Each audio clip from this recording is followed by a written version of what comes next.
อยู่ใกล้โรงเรียนเด็กด้วยใส่รถ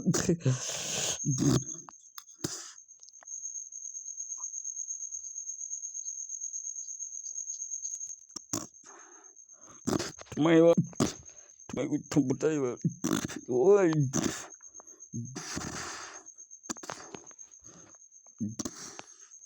ทำไมกูต้องพูดซ้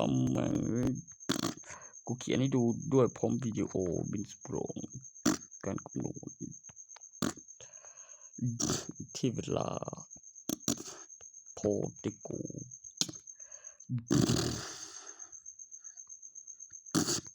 เก็บหลักฐานการตอบสนองของโปรแกรมมันที่เวลาสแกนโค้ดอยู่โค้ดในไลน์การจดจำการพัฒนาล่าสุดในคาบาวแล้วตัวตนคนในใบทะเบียนบ้านและตำแหน่งที่ปลอดภัยในใบทะเบียนบ้านเก็บหลักฐานวิดีโอเป็นบินสำรองกล้องวงจรและก็ข้อมูลเช่นนะ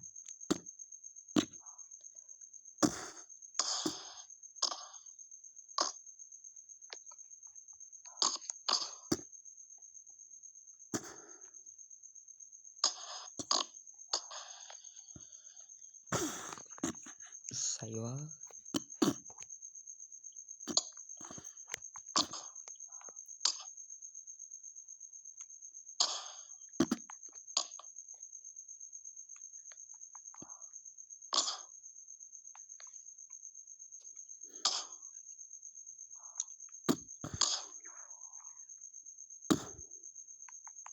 ถ้าแมนมีดูเนาะตัวบัตรประชาชนซ้ำกันมันก็ไม่ได้เลขบัตรประจำตัวประชาชนเมื่อมันมีการลงประวัติแล้วนะแม่ในโปรแกรมของเรียนมันซ้ำกันเห็นไหมกับอย่างหนึ่งฟื้นอยู่บ้านบ่วะอ๋อตอนนั้นพูดต่อหน้าเขาบ่แล้วปลอมบัตรประชาชนฟื้นอยู่บ้านกูไม่ได้ฟื้นอยู่บ้านหรอกนอกจากกูกลายร่างแล้วมาแบบรุนแรงแล้วทิ้งไว้ให้เก็บกูเข้าใจเลยแล้วตอนสว่างมีประกาศทำให้ไม่มีหนี้ไม่มีความผิดมันก็เดินออกเดินเข้าจากในห้องดิเอามันก็ดึงขึ้นนะเด็กมันไม่มี ข้างบนฟื้นแล้วฟื้นเลยในห้องต่อวิดีโอเด็กได้ร่างใหม่พอดีหลักการและคำอธิบายเนี่ยที่เราหมกได้ด้วยเอาแบบบุจิบบนเครื่องคือพริบตากายล่างมีแรงดันวิญญาณควบคุมได้มีนิสัยและสันดานจินตนาการดูนิกรเนี่ยเขาเรียกมากกว่ามีกฎหมายกับถือศีลเป็นคนไวกับกำหนดเวลาเป็นคนเลยนี่มีแบบนี้ด้วยนี่เนี่ยเด่นเนี่ย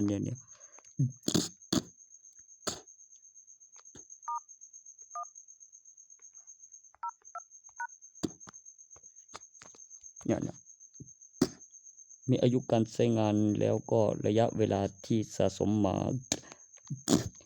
นี่มันเลขบัตรนักเรียนเนี่ยตัวนี้เลขบัตรประชาชนเลขท้ายเนี่ยอายุเนี่ยตัวใบทะเบียนบ้านในบัตรประชาชนตัวตนเด้ตัวที่ขึ้นรูป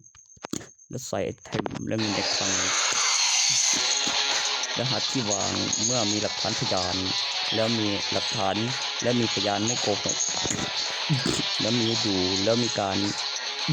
เตรียมการแล้วรอตอนนี้เหลือเปลี่ยนชื่อเป็นสกุลแล้วตระกูลคำนำหน้า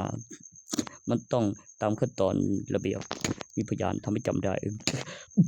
มีเรื่องบอกพร้อมกันได้สามีภรรยาต้องเป็นสกุลถึงจะได้เปลี่ยนชื่อเป็นสกุลเมื่อได้ชื่อสกุลใหม่แล้วมีใบทะเบียนบ้านอีกหลังหนึ่งต้องมีเสื้อผัวกับเมีย2 คนเท่านั้นไปกันตรงนี้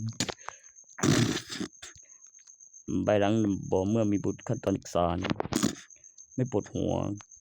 ประกอบใบของวิดีโอถัดไปวิดีโอนี้นะมันต้องมีตัวตนให้ดูแล้วคำนำหน้าเป็นตระกูลเมื่อพ่อนามเพื่อเมื่อลูกนามสกุลพ่อแล้วคำนำหน้าเป็นเช่นตระกูลหรือต้นฉบับที่สามารถพกตัวตนเนื่องจากผลหล่นลงเป็นต้นแล้วเกิดเอกสารค เกิดหน้าจอสัมผัสคำอธิบายของสิ่งที่มีการคำนวณว่ามีอยู่จริงมีการพัฒนาการเจริญเติบโตแล้วเปลือกกับกระดูกปลูกเสกพลังไฟฟ้าตัวนี้เติมไฟแบตเตอรี่มันใช้พลังงานไฟฟ้าอุปกรณ์โทรศัพท์ส่วนที่สัมผัสปลุกเสกนะประกอบวิดีโอรูปแบบตัวอย่างตำแหน่งที่ปลอดภัยในใบทะเบียนบ้านสแกนโค้ดกำหนดเวลายังไม่แจ้งตายยังไม่แจ้งหายมีพยานตำแหน่งที่ปลอดภัยข้างบนและข้างล่างต่อวิเดียวยังหายใจวิญญาณอยู่ในร่างคนยังไม่ตายผีไม่ใส่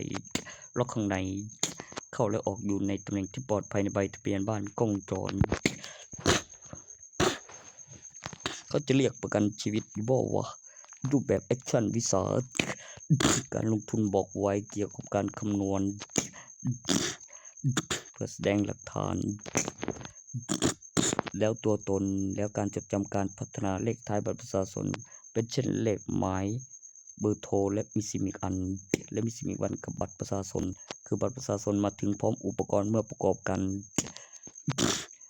ก็มีห้องเดียวใบทะเบียนบ้านมีใบทะเบียนบ้านบัตรประชาชนขึ้นรูปต่อจากขึ้นรูปแล้วขึ้นรูปตัวตนอีกขั้นมีไอเทมสวมใส่มีคลังการตอบสนองการยืนยันตัวตนสแกนโค้ดเมื่อมีซิมิลาย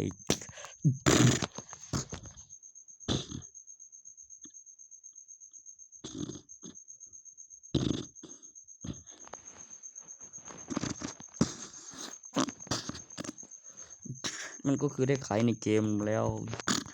ส่วนตอนนั้นน่ะบอกคือก็รอที่ทำไปด้วยนั่นกับก่อนหน้านั้น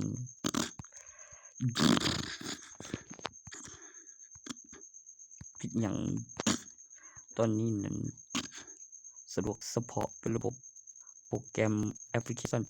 อย่างเดียวลงทะเบียนใช้งานจากบัญชีในไฮไฟล์เป็นแอปพลิเคชันสื่อสารมีต้องเข้าเป็นตัวเลขมีคลังมีบัญชีส่วนธนาคารกับมีคลังบัญชีและทางเข้าทางออกและมีคลังข้างในแล้วมีคลังส่วนตัวและคำอธิบายแล้วมีดูในการสะสมของทรัพย์สินสิ่งของมีค่ามีราคาแบบไม่ให้ไผเป็นนะสะดวกเฉพาะต้องมีที่โอ้ยเงินแทนกับเครื่องหมายบัญชีต้องลงทะเบียนเองได้เกี่ยวกับระบบไม่มีซิมมันก็ไม่มีไลน์ได้มันบ่ได้สแกนโค้ดมันต้องมีซิมมีไลน์มันถึงจะได้ถึงสแกนโค้ดมันถึงจะเห็นผลไวฟื้นพริบตาต่อวิดีโอมีการพัฒนาต่อจากวิดีโอแล้วก็มีจำนวนตัวเลขการจดจำการพัฒนารวมถึงเวลาเป็นป้ายวัดพลังตัวตนแรงดันวิญญาณตำแหน่งที่ปลอดภัยในใบทะเบียนบ้านแอคชั่นวิสาตั้งชื่อขั้นเก็บหลักฐานกล้องวงจรเรียงแอคชั่นข้อมูลหลักฐานการลงทุนบอกไว้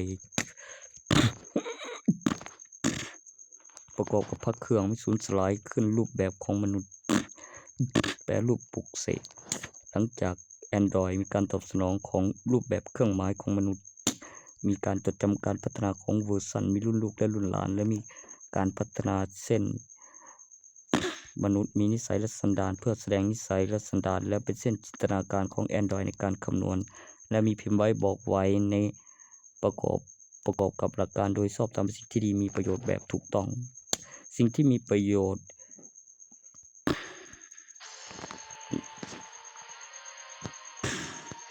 ที่ดีกว่าและมีประโยชน์ต่อการพัฒนาของโปรแกรมเขาเรียกประการผ่านการพิสูจน์และคิดและไตร่ตรองและข้อมูลการเลือกและมีปุ่มกดหน้าจอสัมผัสและตัวตนและรูปแบบไอเทมสวมใส่แล้วต่อจากใบทะเบียนบ้านบัตรประชาชนคำนำหน้าคือพ่อต้องตระกูลลูกบางน้องก็ตระกูลพี่เป็นคำนำหน้าในใบทะเบียนบ้านเหลือ2 คนหลังเนี่ยนะขั้นตอนมีการเปลี่ยนชื่อแล้วไอเทมในคลังมารอแล้วมีรหัสอีกขั้นเนี่ยเดี๋ยวจะพักต่อตอนนี้เวลาที่1